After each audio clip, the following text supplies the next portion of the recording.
Boker Tov à tous, Chanukah Sameach. On arrive à la paracha de Vayeshev. Ce shiur est inspiré d'un rabbin américain qui s'appelle Rav Douvi Ben Soussan.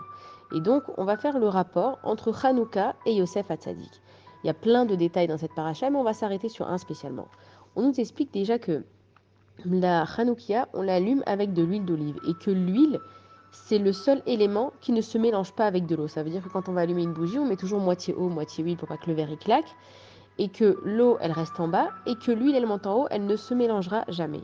Et que, en fait, on nous explique que Yosef Hatzadik, il est comparé à l'huile d'olive pure. On nous dit que pendant Hanouka, il y a 8 jours de fête. Maintenant, on sait que le juif, il est comparé au numéro 8 parce que le juif, comme il est surnaturel, la survie du juif, elle est surnaturelle. Donc nous, on est comparé à ce numéro 8 comme on l'a dit dans la voice de Hanouka. Maintenant, pour comprendre pourquoi est-ce qu'un juif, il est surnaturel, c'est parce qu'avec tout ce que les nations du monde, elles ont essayé de faire au peuple juif, le fait que non seulement qu'on soit vivant, mais qu'on a encore espoir d'être sauvé, déjà rien que ça s'appelle être surnaturel.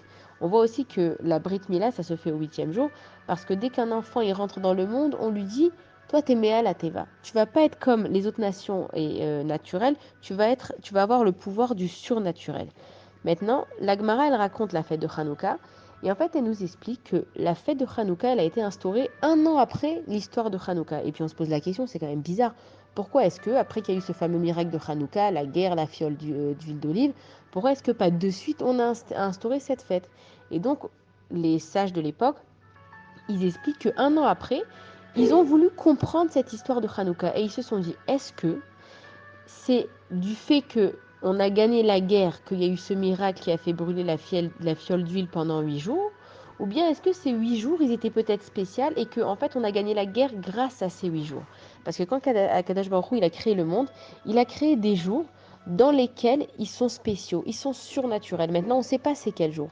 Les Chachamim, ils savaient qu'il y avait les sages, ils savaient qu'il y avait des jours comme ça qui existaient, et ils se sont demandé, mais est-ce que c'est Hanouka qui a fait que la fiole, elle brûle 8 jours, ou c'est les 8 jours qui ont fait que Hanouka est arrivé? Et la question, elle est hyper intéressante. Et puis tout d'un coup, on comprend c'est quoi ce miracle de Hanouka quand on parle de la fiole d'huile d'olive. Donc les sages, ils ont décidé de réitérer l'expérience. Ils ont dit, si c'est grâce à l'événement de Hanouka qui s'est passé la guerre, que la fiole, elle a brûlé pendant 8 jours, donc ces 8 jours-là, ils font pas partie des 8 jours surnaturels. Ils ont dit, mais si maintenant on réessaye, alors qu'il se passe rien, qu'on prend une fiole d'huile d'olive qui correspond à un jour, et que cette fiole, elle va brûler pendant 8 jours, alors à ce moment-là, on va comprendre que c'est les 8 jours qui font partie des jours surnaturels de la création. Et donc c'est ce qu'ils ont fait. Ils ont réitéré le test l'année d'après quand il n'y avait rien, tout allait bien dans le Beth Amikdash. Et la fiole d'huile, pareil, elle a brûlé pendant 8 jours. Et donc là, ils ont décrété que c'était Hanouka et que ces 8 jours dans lesquels on est rentré depuis hier soir, c'est des jours qui sont surnaturels.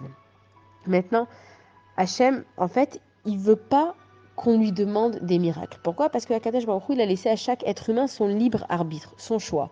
Ça veut dire que si Hachem, il nous montrait toute sa vérité, si Hachem, il nous expliquait complètement quel chemin on devrait prendre, en quoi est-ce qu'on choisirait Akadosh Baruch Hu?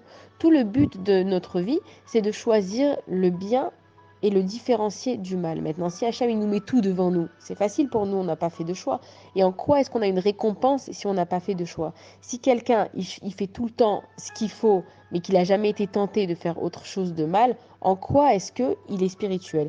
Et c'est ce qu'on dit d'ailleurs dans le premier passouk de Teilim, on dit Ashrei Aish, Asher lo atzat bederech rechaim ou bederech hataim lo amad. On dit heureux soit l'homme qui n'a pas fauté parmi les rechaim. Pourquoi? Parce qu'on a le choix. Et donc toute la grandeur d'un juif, elle se base dans ces choix-là. Maintenant, Akadosh Baruch Hu, il donne des coups de pouce à l'homme. Il ne nous laisse pas tout seul dans ce monde sans rien. Et donc, il nous a instauré des jours, il nous a donné des jours où il y a des miracles surnaturels qui peuvent arriver et que dans ces jours-là, on peut demander le surnaturel. Et donc, grâce aux sages et l'expérience qu'ils ont fait un an après ce qui s'est passé, on comprend que là, depuis hier soir, on est rentré dans la dimension numéro 8, on est rentré dans la dimension du surnaturel, et que non seulement qu'on peut demander des miracles, mais on peut même s'attendre à des miracles. Et on voit aussi dans la Torah que Hachem, quand il a béni Abraham Avinu, il lui a dit Abraham, sors de ta tente et je vais te bénir. Et on se pose la question, on se dit, mais pourquoi est-ce que Abraham Avinu il devait sortir de sa tente? Hachem, il peut pas le bénir dans sa tente. Si Hachem il lui demande de sortir de sa tente, c'est qu'il y a quelque chose de spécial. Et on dit, Vayotsi oto achutsa, il l'a fait sortir. Et là, on nous dit qu'ensuite, il a dit à Abraham Avinu, il lui a dit, tu sais, tu vois toutes ces étoiles dans le ciel, ta descendance, elle va être comme des étoiles dans le ciel. Hachem, il lui a dit deux choses. Il lui a dit, ta descendance, elle sera comme des étoiles dans le ciel, ou alors elle sera nombreux comme les grains de sable. Alors pourquoi est-ce qu'Hachem, il donne deux exemples? C'est parce que soit nous, on va être tellement bas qu'on va être des grains de sable, mais on continuera à être nombreux et Hachem, il va continuer à nous protéger, soit on va être haut comme des étoiles, et c'est à ça que ressemblera la descendance d'Abraham Avinu. Et donc là, on comprend qu'en fait, Hachem, il a fait sortir Abraham de sa tente. Ça veut dire que Hachem, il a sorti Abraham de ce monde. C'est-à-dire qu'Abraham, il était encore sur terre, son corps physique était sur terre, mais sa neshama, elle a pu monter dans les sphères supérieures, et que là-bas, il a vu toutes les étoiles, et que Hachem, il a dit, voilà, ça sera ton peuple. Tu vois, ton peuple, il va être dans un monde qui est régi par la nature, mais il sera surnaturel. Et c'est ça la force du Ham Israël. Nous, on est chacun, on est des étoiles. Ça veut dire que nos neshamot, d'ailleurs dans la Torah, elles sont comparées à des étoiles, c'est qu'on ne doit pas rester terre à terre et voir les choses avec des yeux d'être humain.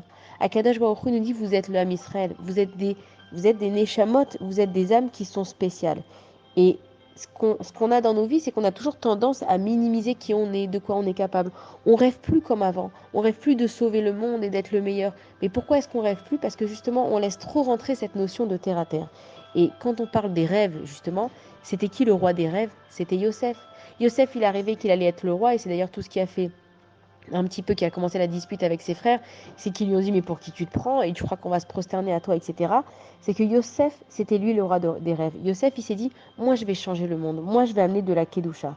Et nous, on a trop tendance à se dire, ouais, qu'est-ce qu'on va faire? C'est la vie, j'ai 40 ans. Mais imaginez Rabbi Akiva, il a commencé sa vie à 40 ans. Imaginez si Rabbi Akiva, il était terre à terre et il s'était pas donné le mal de devenir Rabbi Akiva. Vous savez, c'était qui Rabbi Akiva? Il a commencé à 40 ans, il a eu 24 000 élèves. Ils sont tous morts, ces 24 000 élèves. Et qu'est-ce qu'il a fait, Rabbi Akiva? Eh bien, il a recommencé. Et la Torah qu'on a aujourd'hui, c'est grâce à Rabbi Akiva. Donc, heureusement qu'il y a des neshamot spéciales qui ne se laissent pas aller à être terre à terre et à abandonner leurs rêves. Maintenant, il faut qu'on comprenne que ce qu'on fait à Hanouka, nous, on pense qu'on vient et qu'on allume la Hanoukia. Mais en fait, c'est la Hanoukia à nous qui nous allume. Parce que comme on sait qu'une flamme, on peut passer d'une flamme à une flamme sans qu'une flamme, elle perde une intensité. On dit que quand on allume la neshama d'une autre personne, qu'on le renforce spirituellement, on perd absolument rien de notre spiritualité. Il n'y a que dans le spirituel d'ailleurs. Quand tu donnes dans le matériel, tu donnes quelque chose, même si Hachem il te récompense en retour, cette chose-là, tu l'as donnée, tu ne l'as plus pour l'instant. Alors que dans le spirituel, quand tu donnes, tu ne perds jamais. Donc nous, quand on vient prendre une flamme et allumer une autre flamme, l'une, elle est là pour allumer l'autre. Et en fait, la flamme de la Hanoukia, elle est là pour nous rappeler de qui on est, combien on est un peuple spécial et combien on a des forces surnaturelles. Et quand on pense à Yosef Hatzadik, qu'est-ce qui s'est passé avec Yosef? Yosef, c'est la paracha où il a été vendu par ses frères. Quand on lit la scène de la vente de Yosef avec ses frères, on a juste envie de pleurer. Et il les a suppliés, Yosef, de toutes ses forces, ne faites pas ça. Moi, je suis on est du même sang, on est de la même chair. Vous pouvez pas me faire ça. Et je suis votre frère. C'est une scène déchirante. Et en fait, quand nous on repense à tous ces événements de la guerre, quelle est la première chose qu'on a dite? On a dit quoi? On a dit mais on a été vendus. Par qui on a été vendus? Alors c'est vrai qu'il y a sûrement du rêve Rav qui nous a vendus, mais il y a nos frères aussi. Il y a nos frères, on s'est séparés en tant que frères. Et en fait, on a répété malheureusement, parce que l'histoire, elle se répète. Et en fait, l'histoire, elle se répète pour qu'on se corrige à chaque fois. On a répété la vente avec les frères de Yosef. Et Yosef, il est parti en exil et il a été vendu aux Pélishtim, il a été vendu aux Arabes. Mais Baruch Hashem, pour nous, la Torah nous décrit la suite de l'histoire. C'est que Yosef, c'est vrai qu'il a souffert, comme nous on souffre, mais que Yosef, il va finir, il va devenir roi. Tout le monde va le reconnaître.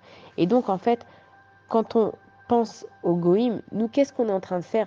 On est en train sans arrêt d'essayer de leur ressembler. Et quand les Goïm ils pensent à nous, qu'est-ce qu'ils font? Ils sont tout le temps en train de s'occuper de nous. C'est-à-dire que nous, on s'occupe d'eux, en fait, on cherche à les ressembler dans leur culture, dans leur façon de faire, de ne pas être différents. Et eux, toute la journée, ils viennent s'occuper de nous parce que le monde, il est complètement à l'envers. Et qu'est-ce qu'ils ont fait les Maccabim à Hanouka? On dit qu'ils n'étaient pas beaucoup les Maccabim. Alors il y a différentes versions. Il y en a qui disent qu'ils étaient 6, il y en a qui disent 8 et il y en a qui disent 11. Mais bon, en gros, ils n'étaient pas nombreux. Et ils ont vaincu les armées les plus entraînées et les plus puissantes du monde. Comment c'est possible? Parce qu'ils étaient dans la dimension du surnaturel et parce qu'ils font partie du Ham Israël. Et c'est comme les guerres dans les écoles à l'armée, les guerres d'Israël, elles ne sont pas étudiées. Et quand on pose la question, mais pourquoi vous n'étudiez pas les guerres d'Israël? Quoi, c'est du racisme? Pas du tout. Ils te disent parce que les guerres d'Israël, ça n'a rien à voir avec la logique.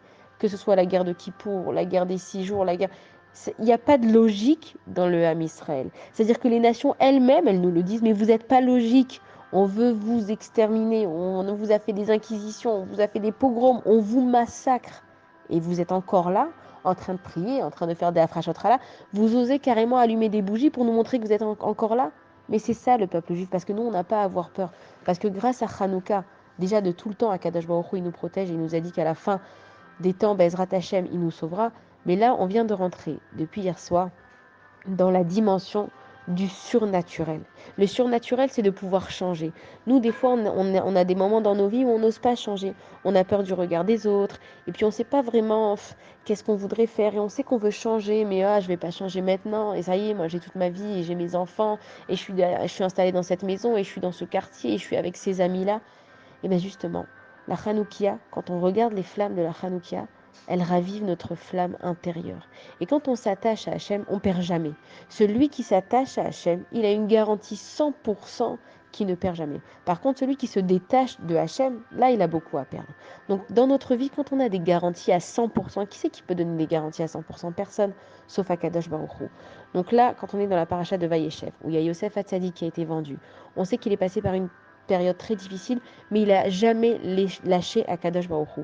Et quand il est sorti en grande pompe, il est sorti en tant que roi, il a été reconnu par tout le monde. Et grâce à lui, il a amassé toute la richesse de l'Égypte qui lui appartenait à lui, et il nous les a donnés à nous, ses enfants du Ham Israël. Donc il faut qu'on se rappelle que oui, nous sommes dans un moment difficile, mais on vient de rentrer dans la dimension du surnaturel. Il faut profiter au maximum quand on allume ces bougies de demander ce qu'on veut. On a parlé, il faut demander Vada, il faut demander Malchut Shamaï, mais il faut demander tout ce qu'on veut. Tout ce qu'on veut. À Icar, le plus important, c'est de demander que Akadosh Baruch Hu, il revienne dans ce monde. Mais il faut lui demander tout ce qu'on veut, et le mieux de tout, c'est qu'on y a le droit et qu'il faut s'y attendre.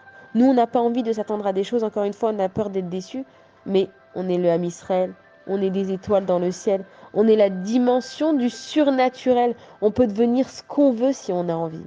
Alors on prend toutes ces choses-là qu'on vient d'apprendre et on se réchauffe le cœur, on se donne des bonnes énergies, on y croit, et Bezrat Hashem, il n'y aura que des bonnes nouvelles et on va passer un super Shabbat.